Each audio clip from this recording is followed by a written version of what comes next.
সহ বঙ্গবন্ধুর রেফারেন্স সহ তোমাদের চায়নার 2025 সালের বাজেট কেমন হওয়া উচিত একটা রূপরেখা দাও, একটা বাজেট ঘোষণা করো। চায়নার মধ্যে আমাদের বাপের কাছে জন্ম হয় নাই যে বৌদ্ধ ধর্ম অনুযায়ী একটা বাজেট পেশ করবে। গোটা পশ্চিমা বিশ্ব, ইউরোপ, আমেরিকা বলবো খ্রিস্ট ধর্ম তোমরা পৃথিবীতে পপুলেশনের দিক থেকে নাম্বার 1, মুসলমানরা সেকেন্ড পজিশন, আর নাম্বার 1 পজিশনে আছে হলো খ্রিস্টানরা। সারা দুনিয়ার উন্নত বিশ্ব তোমরা শাসন করতেছো, এত কিছুর প্রয়োজন নাই।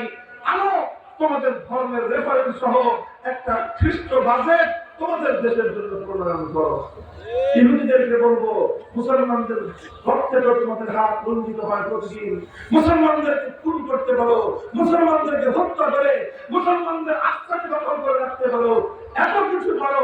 তোমাদের ধর্মের রেফারেন্স অনুযায়ী তোমার ইসরায়েল রাষ্ট্রের একটা বাজেট তোমার ধর্মগ্রন্থের রেফারেন্স দিয়ে তুমি পেশ করো। পারবে না। বলবেন কেন পারবে না?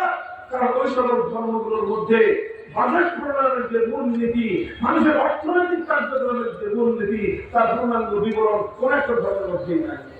মুসলমানরা পারবে, কারণ মুসলমানদের কোরআনের মধ্যে অসংখ্য আয়াত রয়েছে, আল্লাহ নবীর হাদিসের ভান্ডারের মধ্যে অসংখ্য হাদিস রয়েছে।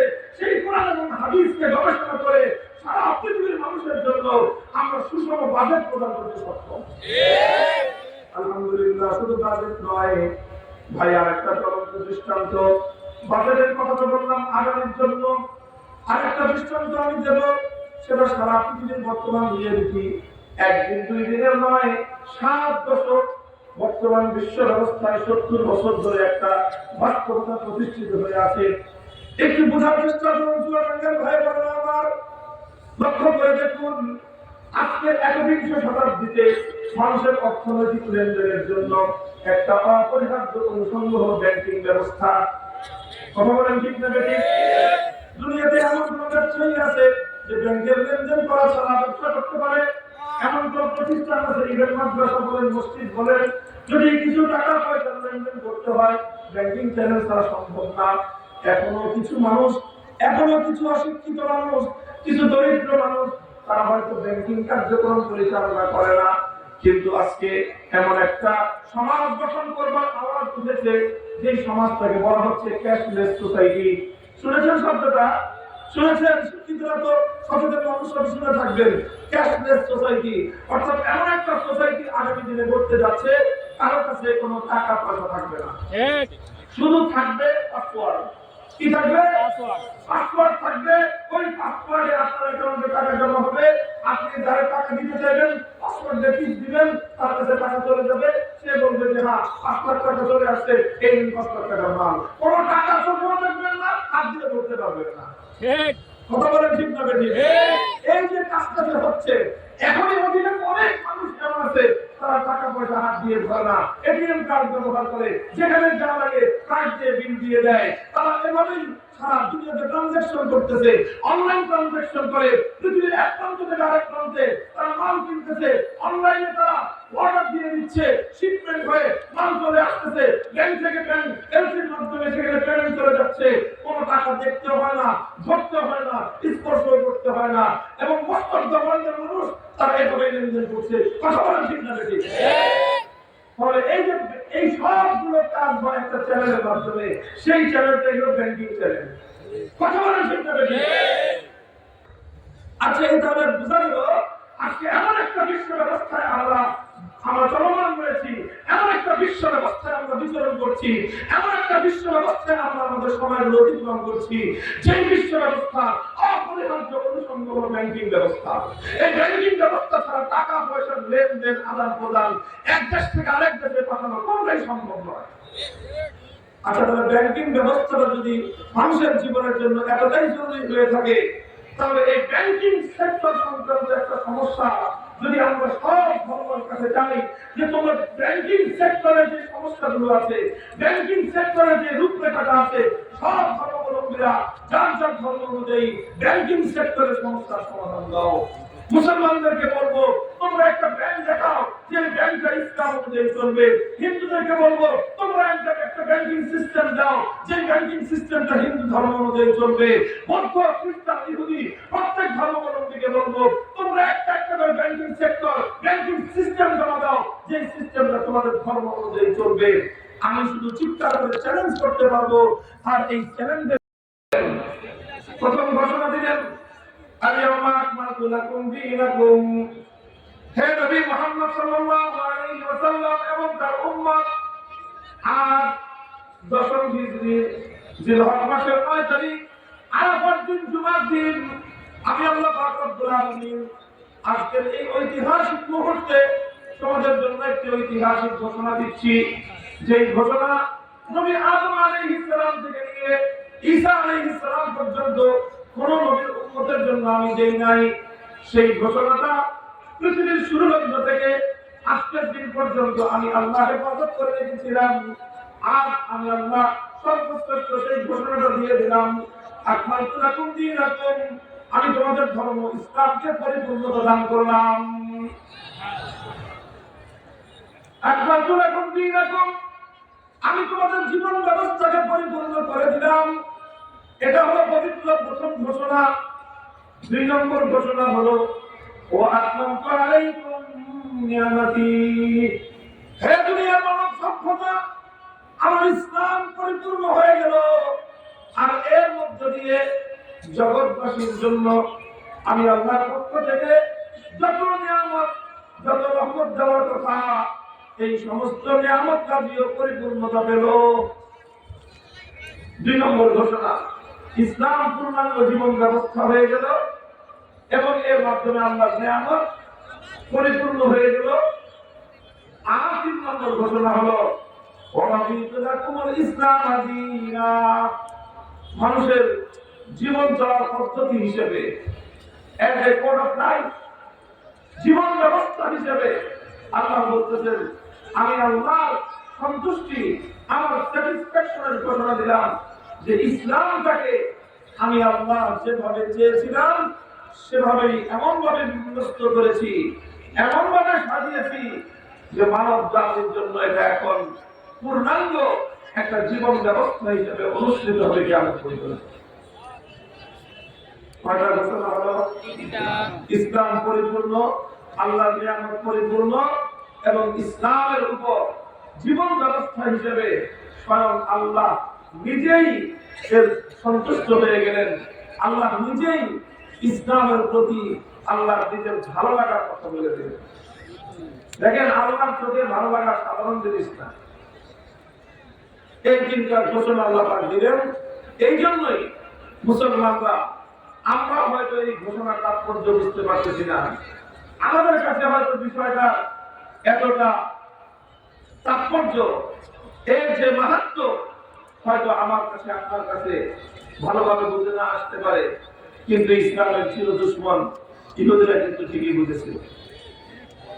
ইহুদিরা বুঝেছে যে আল্লাহ যে জিনিস মুসলমানদেরকে দিলেন, হাজার হাজার বছর পর্যন্ত পৃথিবীর কোন জাতি এই নিয়ামত পায় না, কোন জাতি এই সম্পদ পায় নাই। সুতরাং হে মুসলমান, নিজেদের হুজুরদের কথায় বিশ্বাস না হোক, নিজেদের আলেমদের কথায় আস্থা না হোক, অন্তত দুশমনের কথা শুনে তোমরা আস্থা রাখবা। দুশমন তোমাদের জাতিগত দুশমন ইহুদিরা তোমাদের কোরআন সম্পর্কে, ইসলাম সম্পর্কে এই ঘোষণার কারণে তারা জোরে জোরে বলে সারফার হয়ে গেল। আল্লাহ পাক রব্বুল আলামিন উম্মতকে নিয়ামতের কদর করার তৌফিক দান করেন। ছোট্ট কয়েকটা কথা বলবো এই বিষয়টাকে নিয়ে কেন্দ্র করেই। মূল কেন্দ্রীয় পয়েন্ট, সেন্ট্রাল পয়েন্ট থাকবে আমার আলোচনার এই বিষয়টা, ইসলামের পূর্ণাঙ্গতা, ইসলামের পরিপূর্ণতা। দেখেন, ইসলামের শ্রেষ্ঠত্ব ইসলামের পূর্ণাঙ্গতার মধ্যে নিহিত, ইসলামের সৌন্দর্য ইসলামের পূর্ণাঙ্গতার মধ্যে নিহিত। এই দুটো জিনিস, ইসলামের শ্রেষ্ঠত্ব আর ইসলামের সৌন্দর্য কোথায় নিহিত? ইসলামের পরিপূর্ণতার মধ্যে নিহিত। সুতরাং যারা ইসলামকে পরিপূর্ণভাবে মানবে না, তারা ইসলামের শ্রেষ্ঠত্বকে মানে না। যারা ইসলামের পরিপূর্ণতাকে মানে না, তারা ইসলামের সৌন্দর্যকে মানে। আমরা সবাই ইসলামের পূর্ণাঙ্গতাকে মানিত? সবাই হাত তুলে। ইসলাম হলো পূর্ণাঙ্গ জীবন ব্যবস্থা। আলহামদুলিল্লাহ। ইসলাম হলো মুকাম্মাল নিজামে হায়াত, আলহামদুলিল্লাহ। ইসলাম is the complete code of life, পরিপূর্ণ জীবন ব্যবস্থা হলো ইসলাম, আলহামদুলিল্লাহ। আল্লাহ পাক তৌফিক দান করেন। এই যে ইসলামের পরিপূর্ণতা, এটা যদি কেউ না বুঝে সে ইসলামের শ্রেষ্ঠত্ব বুঝতে পারবে না। এই যে ইসলামের পরিপূর্ণতা, এটা যদি কেউ না বুঝে ইসলাম যে কত সুন্দর, ইসলামের সৌন্দর্য কেউ বুঝতে পারবে না। একটা জিনিসের সৌন্দর্য বুঝতে হলে তার শুরু থেকে শেষ পর্যন্ত পূর্ণতাই দেখতে হয়। কথা বলা ঠিক না ঠিক? কত মানুষ আছে পেছন দিক থেকে দেখতে খুব সুন্দর লাগে, সামনে এসে দেখলে দেখা যায় যে চেহারা শুধু এমন যে তখন আর তাকে ভালো লাগে না। হয় কি হয় না? হয়। এই জন্য আমাদের মানুষের চেহারা আছে সুন্দর, কিন্তু তার শরীরের অনেক অঙ্গ প্রত্যঙ্গ এমন বিকৃত থাকে যে সেটা দেখলে আবার রুচি উঠে যায়। এই জন্য একজন যে কোনো একটা জিনিসের সৌন্দর্যকে বুঝতে হলে আপাতমস্তক পূর্ণটাকেই দেখতে হবে, পূর্ণটাকেই মূল্যায়ন করতে হবে, অন্যথায় সৌন্দর্যকে আপনি উপলব্ধি করতে পারবেন না। এই জন্য আমি বলছি একটা কথা বারবার, আমার এই কথাটা নোট করেন যে ইসলামের শ্রেষ্ঠত্ব ইসলামের পূর্ণাঙ্গতার মধ্যে নিহিত। দ্বিতীয় নম্বর কথা হলো ইসলামের সৌন্দর্য, এটাও ইসলামের পূর্ণাঙ্গতার মধ্যে নিহিত। সুতরাং যারা ইসলামের পূর্ণাঙ্গতাকে অস্বীকার করে, যারা ইসলামকে পূর্ণাঙ্গভাবে মানতে চায় না, যারা ইসলামের পূর্ণাঙ্গতাকে অস্বীকার করতে চায়, তারা একই সঙ্গে ইসলামের সৌন্দর্য আর ইসলামের শ্রেষ্ঠত্বকে অস্বীকার করতে চায়। এই ধরনের বেঈমান গাদ্দার, এই ধরনের গাদ্দার শুধু অমুসলিমদের মধ্যে না, নামধারী মুসলমানদের মধ্যে এক শ্রেণীর মানুষ আছে যারা প্রকারান্তরে ইসলামের পূর্ণাঙ্গতাকে অস্বীকার করতে চায়। আমার ভাবতরে এরকম যে তারা ইসলামের অনেক বড় কল্যাণকারী। আমার এমন কিছু কথা বলে কিছু কিছু মানুষ আছে যে হুজুরদের কারণেই দুনিয়াতে ইসলামের দোষ এত বদনাম। আসলে না কিছু মানুষ ভাই হুজুরদের কারণে ইসলামের বদনাম, বদনামের কথাটা হুজুরদের কারণে ইসলামের বদনাম না। ইসলামকে তোমরা পরিপূর্ণভাবে মানতে চাও না, ইসলামের শুধু মানতে চাও না তা নয়, তোমরা যারা ইসলামের পূর্ণাঙ্গতাকে অস্বীকার করো, ইসলামের পূর্ণাঙ্গতাকে অস্বীকার করার মাধ্যমে সর্বপ্রথম তোমরা ইসলামের শ্রেষ্ঠত্বের গলায় ছুরি চালায় দিলা, এরপরে তোমরা ইসলামের সৌন্দর্যকেও ধুলোয় মিশিয়ে দেওয়ার চেষ্টা করলা। তোমরা নামধারী মুসলমান হলেও তোমরা এভাবে ইসলামের বিরুদ্ধে পিঠে ছুরিকাঘাতকারী এই পৃথিবীর সবচেয়ে বড় গাদ্দার। মুহতারাম হাজিরিন, এই জন্য এই জায়গাটা খুব পরিষ্কার করে বুঝতে হবে যে ইসলামের পূর্ণাঙ্গতার মধ্যেই নিহিত আছে ইসলামের শ্রেষ্ঠত্ব, ইসলামের পূর্ণাঙ্গতার মধ্যে নিহিত আছে ইসলামের সৌন্দর্য। ইসলামের পূর্ণাঙ্গতার অর্থ কি? এখন আমি এই কথাটা একটু বিশ্লেষণ করব যে ইসলামের পূর্ণাঙ্গতা বলতে আমরা কি বুঝি। আল্লাহ যে বললেন আকমালতু লাকুম দীনাকুম, আমি জীবন ব্যবস্থাকে, তোমাদের দ্বীনকে আমি পরিপূর্ণ করে দিলাম, এই কথা বলতে আমরা কি বুঝি? এই কথা বলতে আমরা কি বুঝিয়েছেন? আল্লাহ যেটা বুঝিয়েছেন এই কথা স্পষ্ট মর্ম হলো যেটা, যে মানুষের জীবনে যা কিছুর প্রয়োজন, মানুষের জীবনে যা কিছুর প্রয়োজন, তার মাথার চুল থেকে নিয়ে পায়ের নখ পর্যন্ত, এবং তার জীবনের যতগুলো বিভাগ রয়েছে, তার ব্যক্তিগত জীবন থেকে তার রাষ্ট্র জীবন পর্যন্ত, তার পরিবার জীবন থেকে তার আন্তর্জাতিক পরিমণ্ডল পর্যন্ত, একজন মানুষ মানুষ হিসেবে পৃথিবীর যত জায়গায় তাকে বিচরণ করতে হয়, যতগুলো সেক্টরের সঙ্গে তাকে সম্পৃক্ত হতে হয়, যতগুলো বিভাগ নিয়ে তাকে কাজ করতে হয়, একজন মানুষের জীবনে যা কিছুর প্রয়োজন সব বিষয়ে ইসলামের পূর্ণাঙ্গ গাইডলাইন আর দিক নির্দেশনা রয়েছে। তুমি এবার যেই হও না কেন, তুমি একজন ব্যক্তি, তোমার একজন বন্ধু আছে, বন্ধুর সঙ্গে বন্ধুর আচরণ কেমন হবে ইসলামের পক্ষ থেকে সেভাবে গাইডলাইন রয়েছে। তুমি একজন ভাই, আরেক ভাইয়ের সঙ্গে তোমার আচরণ কেমন হবে এ ব্যাপারে ইসলাম তোমাকে গাইডলাইন দিয়েছে। তুমি একজন ভাই, বোনের প্রতি তোমার কি দায়িত্ব, তোমার বোনের প্রতি কি দায়িত্ব পালন করতে হবে, ইসলাম তোমাকে সেভাবে গাইডলাইন দিয়েছে। তুমি একজন সন্তান, তোমার বাবার সঙ্গে তোমার কি আচরণ হবে ইসলাম বলে দিয়েছে। তুমি পিতা, সন্তানের সঙ্গে তোমার কি আচরণ হবে ইসলাম বলে দিয়েছে। প্রতিবেশীর সঙ্গে তোমার আচরণ কেমন হবে ইসলাম বলে দিয়েছে।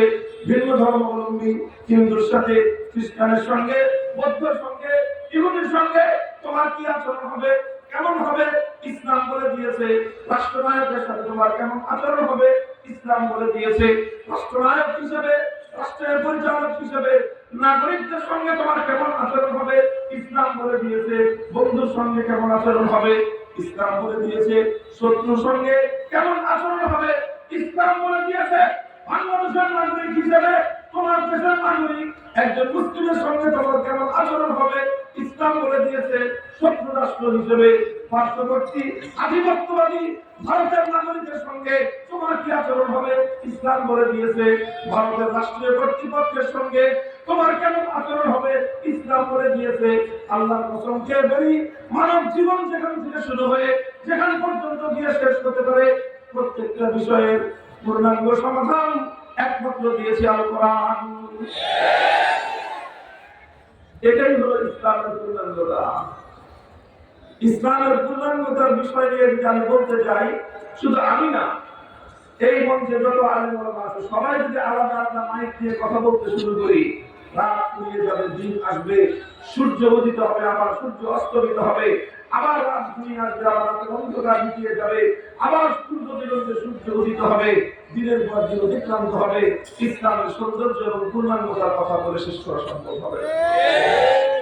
এক মহাসমুদ্র, একটা মহাসমুদ্রকে যেরকম পানি সিঞ্চন করে শেষ করা সম্ভব হয় না, ইসলামের পূর্ণাঙ্গতার ব্যাপারটা এরকম ভাবে আলোচনা করে কোনোদিন সমাপ্ত করা সম্ভব নয়।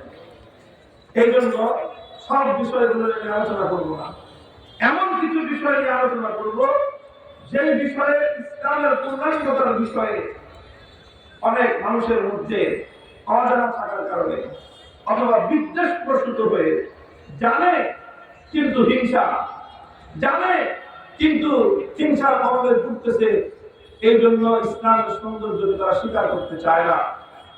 এমন কিছু বিষয়, ইসলামের যে বিষয়গুলোকে ইসলামের শত্রুরা হয় জানে না বলে অস্বীকার করে, অথবা জানলেও হিংসার বশবর্তী হয়ে অস্বীকার করে। আর কিছু মানুষ আছে অজ্ঞতার, মূর্খতার বশবর্তী হয়ে ইসলামের যে বিষয়গুলোকে অস্বীকার করে। সেই ধরনের কিছু বিষয় নিয়ে আমি আপনাদের সম্পর্কে একটু আলোচনা করবো। মোহতারাম হাজিরিন, আপনারা যারা আমার আলোচনা সাধারণত বিভিন্ন সময় শুনেছেন, শুনে থাকেন, আমার আলোচনার একটা বৈশিষ্ট্য বা একটা ধরন আপনারা সকলে এই বিষয়টার সঙ্গে পরিচিত আছেন। সেটা হলো, আমি একটা বিষয়ে বিশেষ গুরুত্বের সঙ্গে ইচ্ছাকৃত সিদ্ধান্ত নিয়ে আলোচনাটা করি। সেটা হলো সমাজ, রাষ্ট্র এবং রাজনীতির মধ্যে যে সকল ইসলাম বিরোধী কথা, মতাদর্শ সমাজে, আমার সমাজে প্রচলিত, সেই সকল জাহেলিয়াত বিরোধীকে আমি চোখে আঙুল দিয়ে জাতির সামনে তুলে ধরবার চেষ্টা করি। রাজনীতিতে ইসলাম বিরোধী কি কার্যকলাপ আছে, রাষ্ট্র ইসলাম বিরোধী কি কি করছে, কি কারণে আজ আমার সমাজে, আমার দেশে ইসলামের এই অধঃপতন বা ইসলামের এই অবস্থা, ইসলামকে কেন আমরা বিজয়ী আদর্শ রূপে প্রতিষ্ঠিত করতে পারছি না, সেই জায়গায় যারা যারা প্রতিবন্ধকতাগুলো তৈরি করে সেই বিষয়গুলো নিয়ে আমি আলোচনা করি। আর আমার এই আলোচনাটা সঙ্গত কারণেই অনেক মানুষকে যেরকম অনুপ্রাণিত করে, আবার বহু সংখ্যক মানুষের অন্তরের মধ্যে বিদ্বেষের আগুন ধরিয়ে দেয়।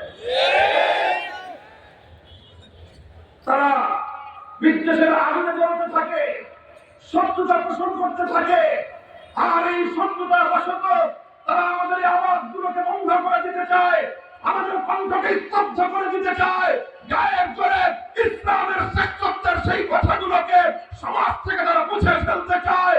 রাষ্ট্র এবং রাজনীতি সংক্রান্ত ইসলাম এবং কোরআনের নির্দেশনাগুলো যখন আমরা বলতে চাই, তখন আমাদের কণ্ঠকে স্তব্ধ করার পায়ে তারা চালায়। পরিষ্কার অতীতেও বলেছি, আজও বলছি, ভবিষ্যতে আমাদের বক্তব্য অভিন্ন থাকবে। জীবন থাকবে কি থাকবে না পরোয়া করবার সময় নয়। আল কোরআনের কথা বলেছি, বলবো, বলতেই থাকবো ইনশাআল্লাহ।